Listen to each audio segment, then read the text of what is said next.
अस्सलाम वालेकुम dear students. आपने प्रीवियस लेक्चर में जो सर रिजवान साहब ने डिलीवर किया था उसमें आपने motion of ball and bowl study किया था सिंपल हार्मोनिक मोशन की एग्जांपल के तौर पे। अब हम इसका एक और लॉन्ग क्वेश्चन पढ़ते हैं। Prove that motion of simple pendulum is simple harmonic motion. ये इंपॉर्टेंट लॉन्ग क्वेश्चन है, लाहौर बोर्ड में ये 2017 में आ चुका है। तो हम देखते हैं, पहले मेन हेडिंग लिखेंगे। मेन हेडिंग के सब वर्ड्स कैपिटल हैं और डबल अंडरलाइन है। मोशन ऑफ सिंपल पेंडुलम, ये इंट्रोडक्टरी पैराग्राफ है, ये लिखना जरूरी होता है, जिसके अंदर हम सिंपल पेंडुलम की डेफिनेशन भी लिख रहे हैं। A simple pendulum also exhibits simple harmonic motion, कि एक सिंपल पेंडुलम भी सिंपल हार्मोनिक मोशन परफॉर्म करता है। सिंपल पेंडुलम होता क्या है? A simple pendulum consists of a small bob, ये छोटी सी बॉब होती है जिसका मास m होता है। ये स्मॉल बॉब होती है जो लाइट स्ट्रिंग के साथ अटैच होती है और स्ट्रिंग की दूसरी साइड फिक्स सपोर्ट के साथ अटैच की जाती है और ये सपोर्ट फ्रिक्शनलेस होती है। ये हमारा इंट्रोडक्टरी पैराग्राफ हो गया। अब जिस पोजीशन पे ये खड़ी है, इस पोजीशन को इक्विलिब्रियम पोजीशन कहते हैं। इसके बारे में ये जो दो लाइन लिखी हुई है इसको मैं एक्सप्लेन करूंगा। When a simple pendulum is suspended freely, two forces act on it. One force is its weight vertically downward, while another force is tension in the spring vertically upward. Both of these two forces are equal in magnitude but are opposite in direction. So these two forces will cancel each other and net force acting on the bob at this position will be equal to 0. और हम जानते हैं कि जब net force 0 होती है तो body equilibrium में होती है, इसलिए हम इसकी पोजीशन जो ये मौजूद है इसको इक्विलिब्रियम पोजीशन या मीन पोजीशन कहते हैं। इसको O से डिनोट किया जाता है, mean zero position, equilibrium position या mean position. In the equilibrium position O, the net force on the bob is 0 and the bob is stationary. Stationary means in the state of rest. Short question में आता है what is mean position या what is equilibrium position। हम लिखेंगे the position of a vibrating body where no net force acts on it is called its mean position or equilibrium position. It is denoted by O। ये इस position के बारे में था। अगर मैं इस बॉब को यहां से उठा के ए पे ले जाऊं जो कि एक्सट्रीम पोजीशन कहलाती है, आखिरी वाली position, the position of a bob at maximum displacement from the mean position is called extreme position. ये एक्सट्रीम पोजीशन है ए, यहां पे नेट फोर्स 0 नहीं होगी। अब सवाल ये है कि एक्सट्रीम पोजीशन पे नेट फोर्स 0 क्यों नहीं होगी, हम इसकी बात करते हैं। लुक, ये हमारे पास सिंपल पेंडुलम आ गया। अब की बार मैंने फिगर को ऊपर ड्रॉ किया है, ये बार बार ड्रॉ करने की जरूरत नहीं है, आप एक ही दफा ड्रॉ करेंगे। मैं अंडरस्टैंडिंग के लिए ये ड्रॉ कर रहा हूं। एट एक्सट्रीम पोजीशन ए, अगर हम if we place this bob from position O to position A by applying an external force, now net force is not 0. net force 0 क्यों नहीं है ये देखते हैं। ये है बॉब का mass, weight W is equal to mg, ये बॉब का वेट है। यहां बॉब का वेट एंगल बना रहा है x एक्सिस के साथ। लेट्स सपोज ये x एक्सिस है, एक्स एक्सिस के साथ एंगल बना रहा है वेट, लुक ये एंगल थीटा बना रहा है। जब एक फोर्स एंगल बनाती है तो उसको रिजॉल्व किया जा सकता है उसके दो कंपोनेंट्स में। वेट के दो कंपोनेंट्स बन जाएंगे, एक एक्स एक्सिस के साथ ये वाला, ये वेट का एक्स कंपोनेंट है एक्स कंपोनेंट में cos थीटा यूज होता है, तो ये बन जाएगा mg cos थीटा। ये जो कंपोनेंट है वेट का, ये टेंशन के ऑपोजिट है और इक्वल इन मैग्नीट्यूड है, तो mg cos थीटा टेंशन से कैंसिल हो जाएगा। So there will be no net force along the spring. जब स्प्रिंग के साथ नेट फोर्स नहीं होगी तो इसकी मोशन भी स्प्रिंग के साथ नहीं होगी, यानी ये बॉब ऊपर नीचे मूव नहीं करेगी। अगर हम इसके कंपोनेंट, ये एक्स कंपोनेंट है, इसका वाई कंपोनेंट ऐसे ड्रॉ करना है वेट का, इस लाइन के पैरेलल यहां भी लाइन ड्रॉ की जा सकती है, ये वाई कंपोनेंट है, वर्टिकल कंपोनेंट, डब्ल्यू वाई से नोट करेंगे। ये होता है mg sin थीटा।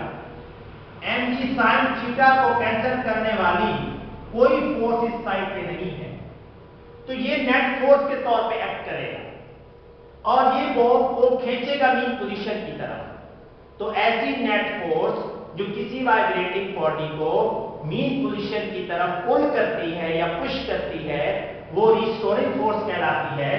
तो पेंडुलम के केस में mg sin theta acts as restoring force. ये नेट फोर्स भी है और रिस्टोरिंग फोर्स भी है, जो कि एक्सट्रीम पोजीशन पे मैक्सिमम है, जहां पे वो 0 थी। Now if we bring the bob to extreme position A, the net force is not 0।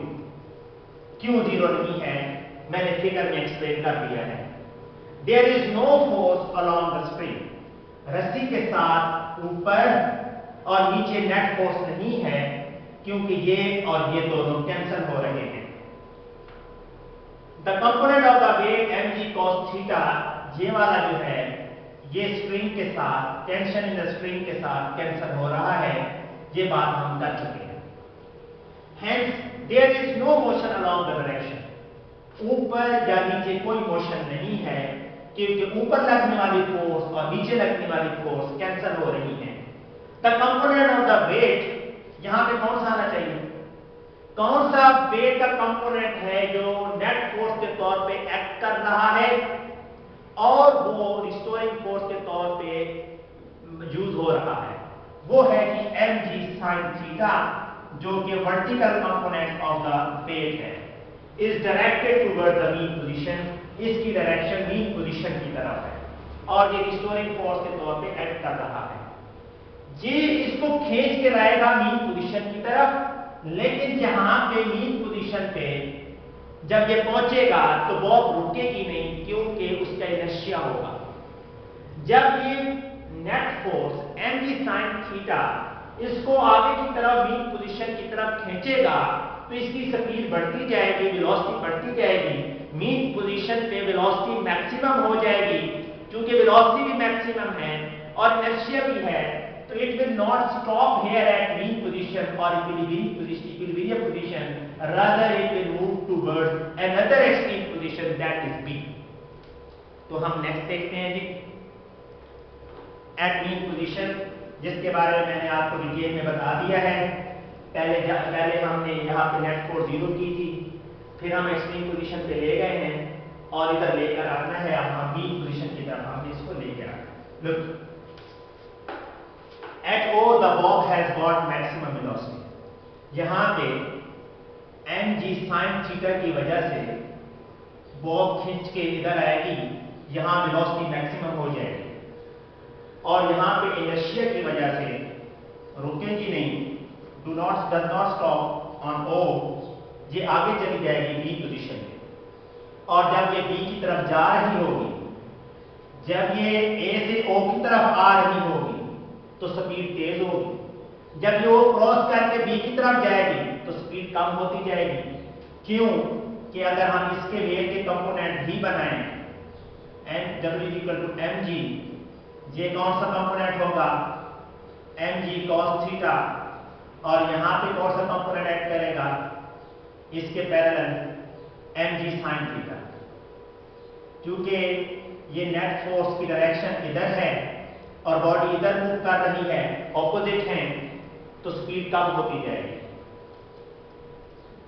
Look, B, during the motion towards point B, the velocity of the bob decreases. O से B की तरफ velocity कम होगी restoring force की वजह से, जिसकी direction opposite है। अब जब ये B पे पहुंचेगा तो मैंने आपको एक्सप्लेन कर दिया है कि B पे क्या होना है, आपके सामने है।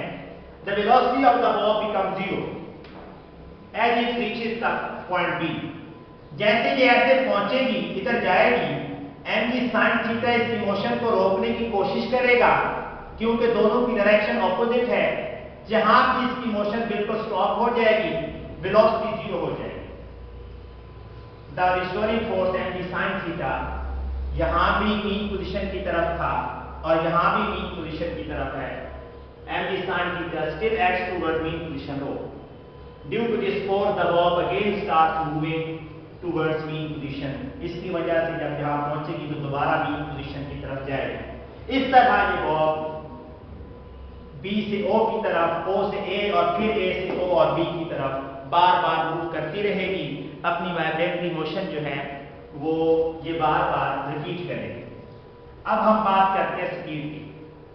A से B की तरफ स्पीड, जब A से आगे आएगा mg sin थीटा है, फोर्स इधर ही लग रही है तो स्पीड बढ़ेगी। स्पीड क्या होगी? इंक्रीज होगी। जब ये यहां से इधर मूव करेगा तो चूंकि ये mg sin theta restoring force mean position की तरफ है तो इसकी स्पीड जो है वो कम होगी।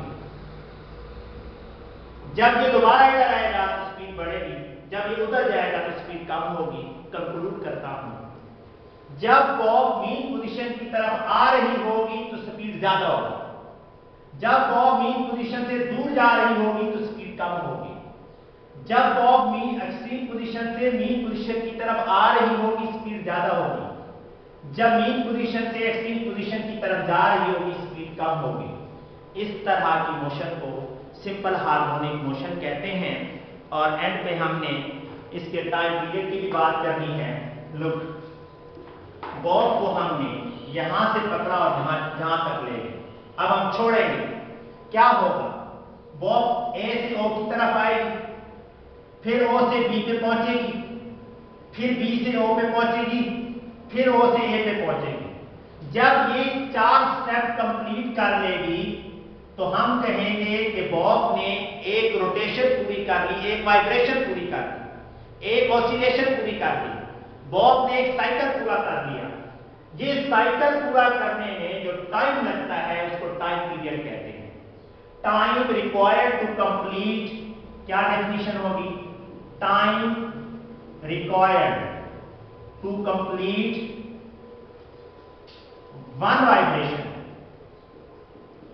one vibration of a vibrating body is called its time period, time period को कैपिटल T से डिनोट किया जाता है और सिंपल पेंडुलम का टाइम पीरियड का फार्मूला होता है 2 पाई L/G²। ये इसका फार्मूला है। इस फार्मूले को ध्यान से देखें। मैं एक क्वेश्चन करने लगा। अगर ये बॉब है लेट्स सपोज 5 ग्राम, ये बॉब ये यहां से यहां तक गई, फिर यहां तक गई, फिर यहां तक गई, फिर यहां तक गई, टाइम लगेगा। लेट्स सपोज इसने लगाए हैं जी 30 सेकंड। अब मैं बॉब को बड़ा कर देता हूं, 7 ग्राम कर देता हूं, तो बताएं अब ये जल्दी अपनी वाइब्रेशन पूरी करेगी या लेट? लगता तो ऐसा ही है कि बॉब छोटी होगी तो जल्दी वाइब्रेशन पूरी करेगी, बॉब का मैस बढ़ जाएगा तो वाइब्रेशन पूरी करने का टाइम भी बढ़ जाएगा, लेकिन ऐसा नहीं है। सिंपल पेंडुलम के टाइम पीरियड में देखें तो मैस नहीं है। इसका मतलब है बॉल छोटी हो, थोड़े मैस की हो या बड़े मैस की हो, उसके टाइम पीरियड पे कोई असर नहीं होता। टाइम पीरियड डिपेंड करता है लेंथ पे। अगर आप पेंडुलम की ये लेंथ चेंज कर देंगे तो टाइम पीरियड तब चेंज होगा। अगर कोई आपसे ये कहे कि ये पेंडुलम है, इस पेंडुलम को यहां से छोड़ने की बजाय हमने यहां से छोड़ा ऊपर से, तो अब जल्दी वाइब्रेट करेगा या स्लो। ये है मीन पोजीशन से एक्सट्रीम पोजीशन का फासला, मैक्सिमम, इसे एम्पलीट्यूड कहते हैं। इस एम्पलीट्यूड के साथ let's suppose time period 2 second है, 3 सेकंड है, लेट्स सपोज टाइम पीरियड कम ही होता है, और इस एम्पलीट्यूड के साथ चेंज नहीं होगा। तो टाइम पीरियड जो सिंपल पेंडुलम का है, ना तो वो मैस पे डिपेंड करता है, बॉब हल्की हो या भारी, टाइम पीरियड पे कोई असर नहीं होता, बॉब को करीब से छोड़े या बॉब को दूर से छोड़े, एम्पलीट्यूड जो मर्जी हो जाए उस पर भी डिपेंड नहीं करता। Time period of simple pendulum depends on length and gravity. ये लिखने के बाद हम कंक्लूजन की तरफ आएंगे, और कंक्लूजन के अंदर हम लोग सिंपल हार्मोनिक मोशन की डेफिनेशन रिपीट कर देंगे और हम लिखेंगे it is concluded that acceleration of the bob is directly proportional to displacement from the mean position। आप ये लिख सकते हैं कंक्लूजन के अंदर, इसको हम ऐसे भी लिख सकते हैं कंक्लूजन के अंदर कि सिंपल पेंडुलम की जो मोशन है उसमें नेट फोर्स या एक्सेलरेशन मीन पोजीशन की तरफ होता है और ये displacement from the mean position के डायरेक्टली प्रोपोर्शनल होता है। उम्मीद है आपको ये लॉन्ग क्वेश्चन की अंडरस्टैंडिंग आ गई होगी। सीक्वेंस का होना जरूरी है, हेडिंग सीक्वेंस में लिखनी चाहिए, इन द एंड कंक्लूजन का होना जरूरी है, और सिंपल पेंडुलम की एक फिगर लेबल जरूरी है। Thank you very much.